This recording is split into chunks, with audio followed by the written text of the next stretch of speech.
मुझे शौर्य चक्र मिलने पर 2018 में मुझे शौर्य चक्र मिला था। तो राजस्थान सरकार की तरफ से 2019 में 8.5 लाख रुपए कैश रिवार्ड मिला था। वो 8.5 लाख रुपए पापा जी के पास ही रखे हुए थे और जो मैंने अपना सोना बेचा था वो पैसा पापा जी के पास रखा हुआ था। तो मैं 2-3 बार जाकर वो 8.5 लाख रुपए और जो मैंने एक एनजीओ खोलने का एक इरादा किया था, अपना जो अपने स्वर्ण आभूषण बेच के, वो पैसे मैं पापा जी से लेकर ये बोल के कि मेरे मित्र को ज़रूरत है और 2-3 महीने में वो लौटा देगा,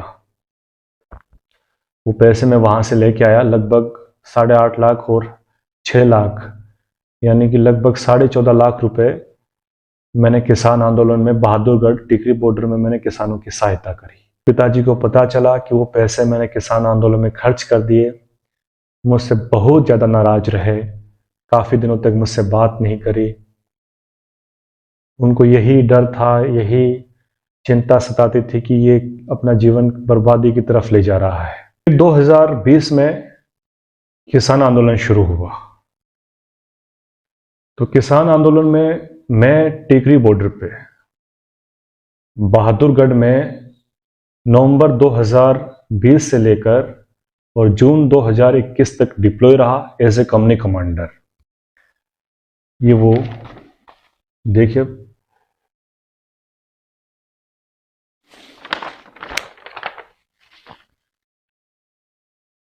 लगभग 7 महीने वहां पर मैं रहा। किसान आंदोलन में मैं सरकार की तरफ से किसानों के खिलाफ वहां पे डिप्लॉय था और मेरी ब्रीफिंग अपने जवानों को यही रहती थी कि किसानों को किसी भी प्रकार की हानि नहीं पहुंचाना है। जब किसान बिल आया तो शुरुआत में जो मीडिया और जो समाचार पत्र ये सब प्रचारित कर रहे थे, उससे यही लग रहा था कि किसान बिल है वो किसानों के हित के लिए है, उनकी आय बढ़ाने के लिए है। परंतु धीरे धीरे जब सरकार का रवैया किसानों के प्रति बहुत कड़ा रहा, नेगेटिव रहा, तो चीज़ें मेरे समझ में आने लगी। जब 26 जनवरी 2021 को ट्रैक्टर तिरंगा रैली आयोजित हुई, उसके बाद में जो सिनारियो चेंज हुआ, मीडिया के द्वारा ये प्रचारित किया गया, सरकार के द्वारा ये प्रचारित किया गया कि किसान आंदोलन में जो है वो किसान नहीं, वो आतंकवादी हैं, वो देशद्रोही हैं।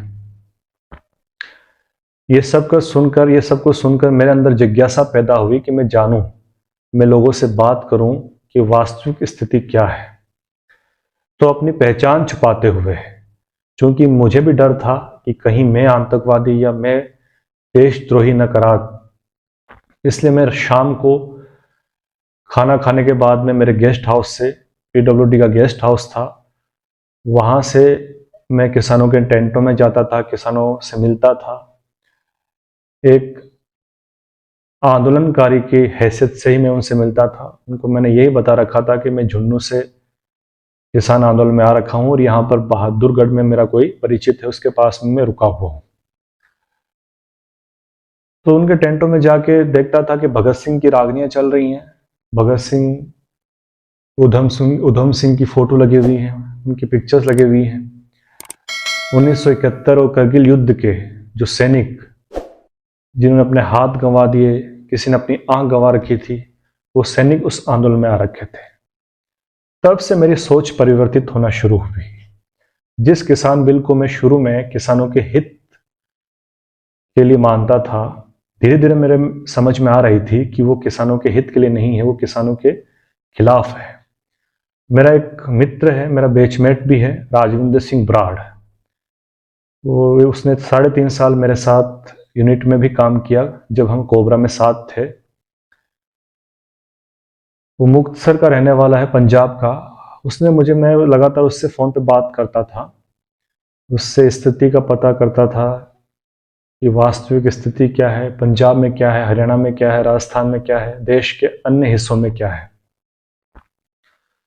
तो उसने मुझे बताया कि पंजाब में जो है अडानी ने अपने वेयर हाउस बना लिए, अदानी ने अपने गोडाउन बना लिए थे अनाज इकट्ठा करने के लिए, और यही हालत हरियाणा में थी। ये सब समझकर सुनकर मुझे ये समझ में आया कि जो किसान बिल है वो कॉर्पोरेट घरानों को सामने बैठाकर किसान बिल तैयार किया गया है। सरकार की और जो कॉर्पोरेट घरानों की ये सांठ-गांठ है। किसानों को अमीर जो कॉर्पोरेट घराने हैं उनके हाथों गिरवी रखने का बिल था, उनको फिर से गुलाम बनाने का बिल था। उस दिन के बाद में मैंने ये ठाना कि मैं इस आंदोलन में भले ही किसानों के विरुद्ध डिप्लॉय हूं, एक कंपनी लेकर यहां पर बैठा हूं, पर मैं किसानों के हित के लिए किसान आंदोलन में इस बिल को वापस लेने के लिए जो भी सहायता किसानों की हो सकती है, मैं तन मन धन से उनकी सहायता करूंगा। तो उसी सिलसिले में मैं 2-3 बार बीच में झुन्नू गया, घर गया, और मुझे शौर्य चक्र मिलने पर 2018 में मुझे शौर्य चक्र मिला था। तो राजस्थान सरकार की तरफ से 2019 में 8.5 लाख रुपए कैश रिवार्ड मिला था। वो 8.5 लाख रुपए पापा जी के पास ही रखे हुए थे, और जो मैंने अपना सोना बेचा था वो पैसा पापा जी के पास रखा हुआ था। तो मैं 2-3 बार जाकर वो 8.5 लाख रुपए, और जो मैंने एक एनजीओ खोलने का एक इरादा किया था, अपना जो अपने स्वर्ण आभूषण बेच के, वो पैसे मैं पापा जी से लेकर ये बोल के कि मेरे मित्र को जरूरत है और 2-3 महीने में वो लौटा देगा,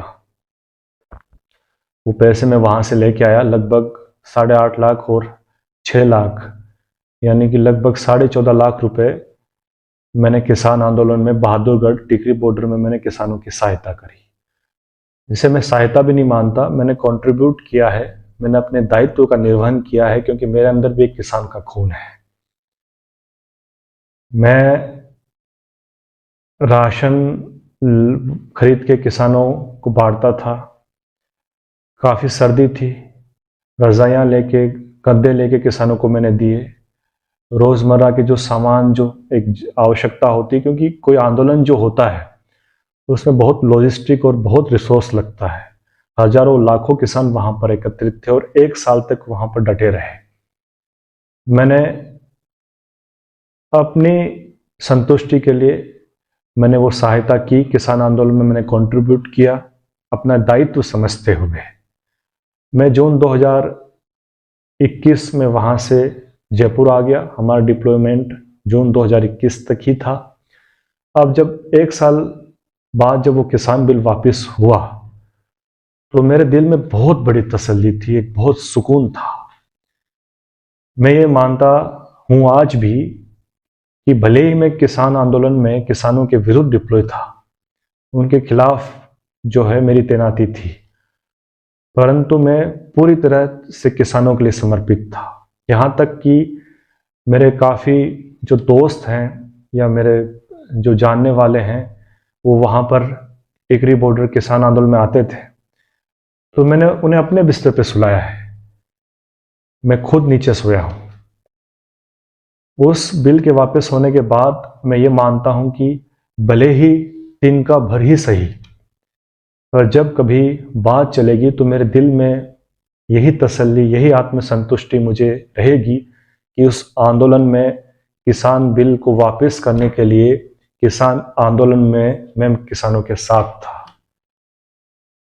बाद में पिताजी को पता चला कि वो पैसे मैंने किसान आंदोलन में खर्च कर दिए। मुझसे बहुत ज़्यादा नाराज रहे, काफ़ी दिनों तक मुझसे बात नहीं करी। उनको यही डर था, यही चिंता सताती थी कि ये अपना जीवन बर्बादी की तरफ ले जा रहा है।